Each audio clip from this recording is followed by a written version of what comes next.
हम खुद को सभ्य कहते हैं, लेकिन क्या कभी सोचा है कि जिस पल कोई कमजोर हमारे सामने खड़ा होता है, उसी पल हमारी सारी सभ्यता क्यों खामोश हो जाती है? मुंशी प्रेमचंद की यह कहानी उन सवालों को छेड़ती है जिनसे हम अक्सर नजरें चुरा लेते हैं। यह कहानी है उस सच की जहां इंसानियत हारती है और झूठी सभ्यता जीत जाती है। आइए सुनते हैं एक ऐसी कहानी जो दिल को चुभेगी, आंखों को नम करेगी और आत्मा से पूछेगी, क्या हम सच में सभ्य हैं? मुंशी प्रेमचंद की सभ्यता का रहस्य, केवल आपके अपने चैनल मेरी बात सुनो पर। सभ्यता का रहस्य। यूं तो मेरी समझ में दुनिया की 1001 बातें नहीं आती, जैसे लोग प्रातःकाल उठते ही बालों पर खुरा क्यों चलाते हैं। क्या अब पुरुषों में भी इतनी नजाकत आ गई है कि बालों का बोझ उनसे नहीं संभलता? एक साथ ही सभी पढ़े लिखे आदमियों की आंखें क्यों इतनी कमजोर हो गई हैं? दिमाग की कमजोरी ही इसका कारण है या और कुछ? लोग किताबों के पीछे क्यों इतने हैरान होते हैं? इत्यादि। लेकिन इस समय मुझे इन बातों से मतलब नहीं। मेरे मन में एक नया प्रश्न उठ रहा है और उसका जवाब मुझे कोई नहीं देता। प्रश्न यह है कि सभ्य कौन है और असभ्य कौन? सभ्यता के लक्षण क्या हैं? सरसरी नजर से देखिए तो इससे ज्यादा आसान और कोई सवाल ही न होगा। बच्चा बच्चा इसका समाधान कर सकता है। लेकिन जरा गौर से देखिए तो प्रश्न इतना आसान नहीं जान पड़ता। अगर कोट पतलून पहनना, टाई हैट कॉलर लगाना, मेरा पर बैठकर खाना खाना, दिन में 13 बार कोको या चाय पीना और सिगार पीते हुए चलना सभ्यता है, तो उन गोरों को भी सभ्य कहना पड़ेगा जो सड़क पर बैठकर शाम को कभी कभी टहलते नजर आते हैं, शराब के नशे से आंखें सुर्ख, पैर लड़खड़ाते हुए, रास्ता चलने वालों को अनायास छेड़ने की धुन। क्या उन गोरों को सभ्य कहा जा सकता है? कभी नहीं। तो यह सिद्ध हुआ कि सभ्यता कोई और ही चीज है। उसका देह से इतना संबंध नहीं है जितना मन से।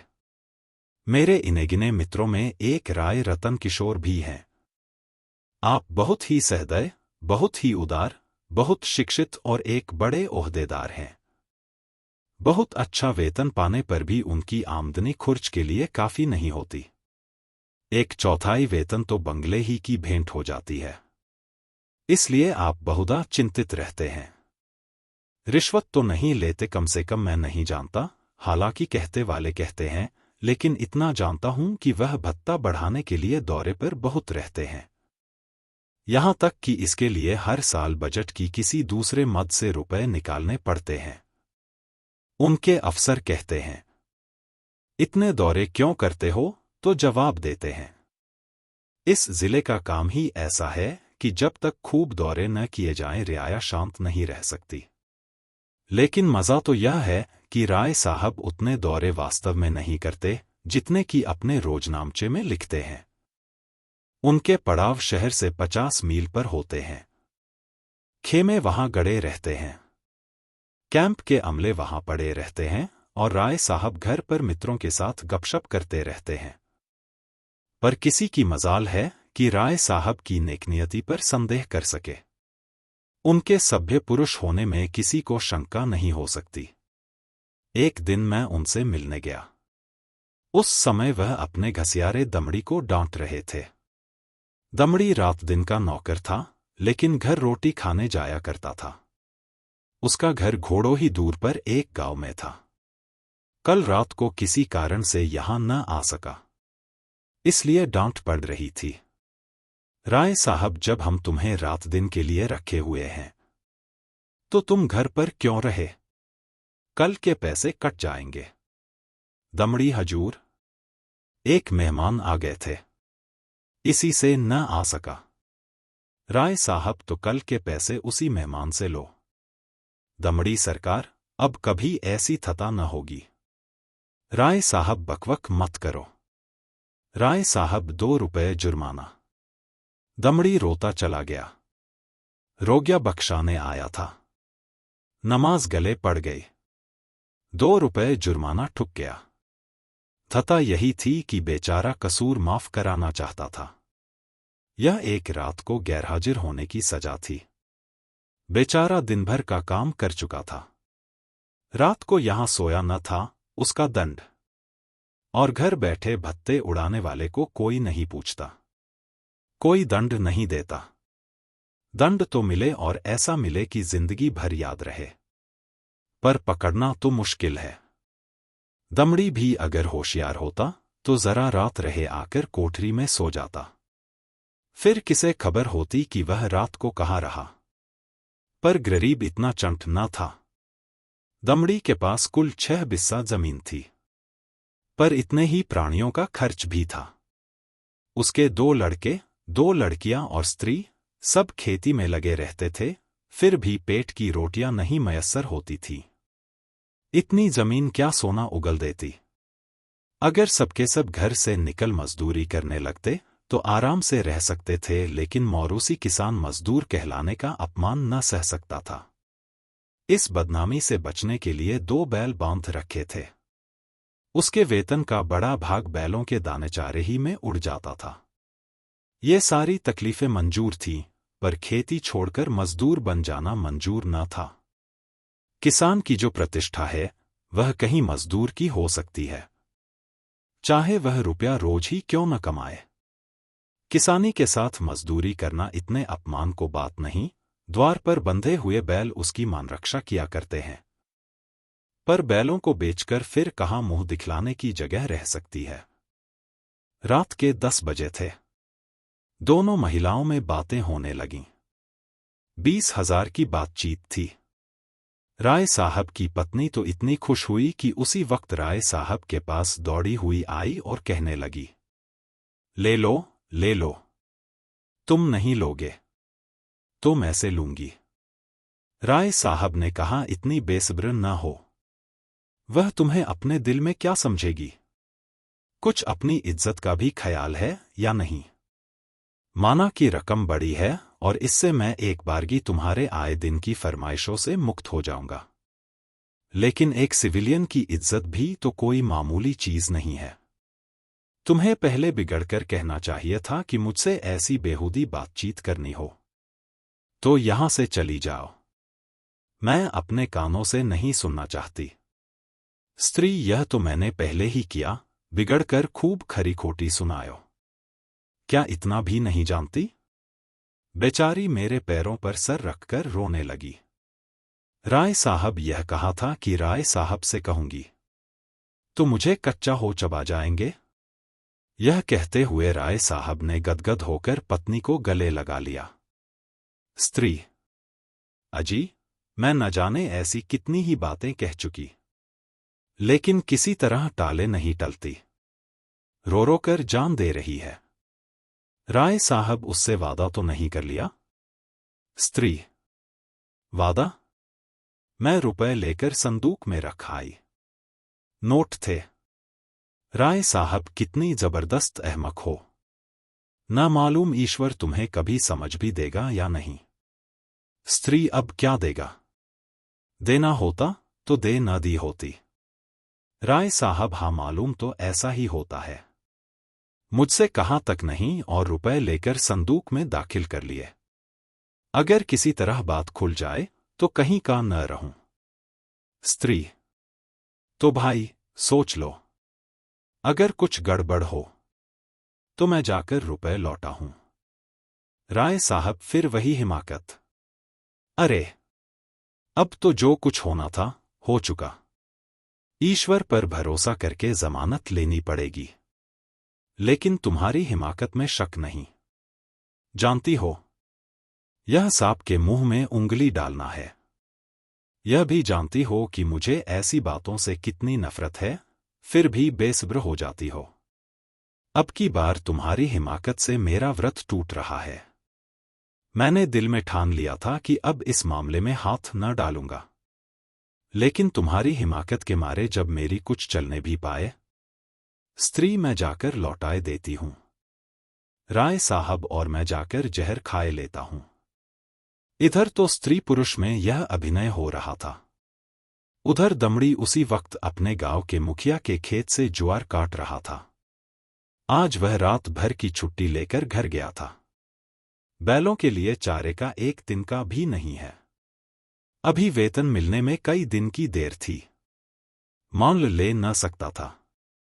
घर वालों ने दिन को कुछ घास छीलकर खिलाई तो थी, लेकिन ऊंट के मुंह में जोरा। उतनी घास से क्या हो सकता था। दोनों बैल भूखे खड़े थे। दमड़ी को देखते ही दोनों पूछे खड़ी करके हंकारने लगे। जब वह पास गया तो दोनों उसकी हथेलियां चाटने लगे। बेचारा दमड़ी मन मसोस कर रह गया।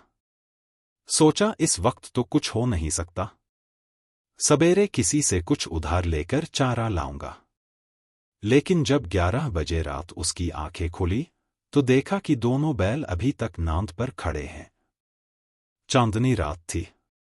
दमड़ी को जान पड़ा कि दोनों उसकी ओर उपेक्षा और याचना की दृष्टि से देख रहे हैं। उनकी क्षुधा वेदना देखकर उसकी आंख नजर उपेक्षा और याचना को अपने बैल अपने लड़कों की तरह प्यारे होते हैं। वह उन्हें पशु नहीं, अपना मित्र और सहायक समझता। बैलों को भूखे खड़े देखकर नींद आंखों से भाग गई। कुछ सोचता हुआ उठा, हंसिया निकाली और चारे की फिक्र में चला। गांव के बाहर बाजरे और ज्वार के खेत खड़े थे। दमड़ी के हाथ कांपने लगे, लेकिन बैलों की याद ने उसे उत्तेजित कर दिया। चाहता तो कई बोझ काट सकता था, लेकिन वह चोरी करते हुए भी चोर न था। उसने केवल उतना ही चारा काटा जितना बैलों को रात भर के लिए काफी हो। सोचा अगर किसी ने देख भी लिया तो उससे कह दूंगा बैल भूखे थे, इसलिए काट लिया। उसे विश्वास था कि थोड़े से चारे के लिए कोई मुझे पकड़ नहीं सकता। मैं कुछ बेचने के लिए तो काट नहीं रहा हूं, फिर ऐसा निर्दयी कौन है जो मुझे पकड़ ले। बहुत करेगा, अपने दाम ले लेगा। उसने बहुत सोचा। चारे का थोड़ा होना ही उसे चोरी के अपराध से बचाने को काफी था। चोर उतना काटता जितना उससे उठ सकता। उसे किसी के फायदे और नुकसान से क्या मतलब। गांव के लोग दमड़ी को चारा लिए जाते देखकर बिगड़ते जरूर, पर कोई चोरी के इल्जाम में न फंसाता। लेकिन संयोग से हल्के के थाने का सिपाही उधर जा निकला। वह पड़ोस के एक बनिए के यहां जुआ होने की खबर पाकर कुछ ऐंठने की टोह में आया था। दमड़ी को चारा सिर पर उठाते देखा तो संदेह हुआ। इतनी रात गए कौन चारा काटता है? हो न हो कोई चोरी से काट रहा है। डांट कर बोला, कौन चारा लिए जाता है? खड़ा रह। दमड़ी ने चौंक कर पीछे देखा तो पुलिस का सिपाही। हाथ पांव फूल गए। कांपते हुए बोला, हुजूर, थोड़ा ही सा काटा है, देख लीजिए। सिपाही, थोड़ा काटा हो या बहुत है तो चोरी। खेत किसका है? दमड़ी बलदेव महतो का। सिपाही ने समझा था शिकार फंसा, इससे कुछ ऐन दूंगा। लेकिन वहां क्या रखा था?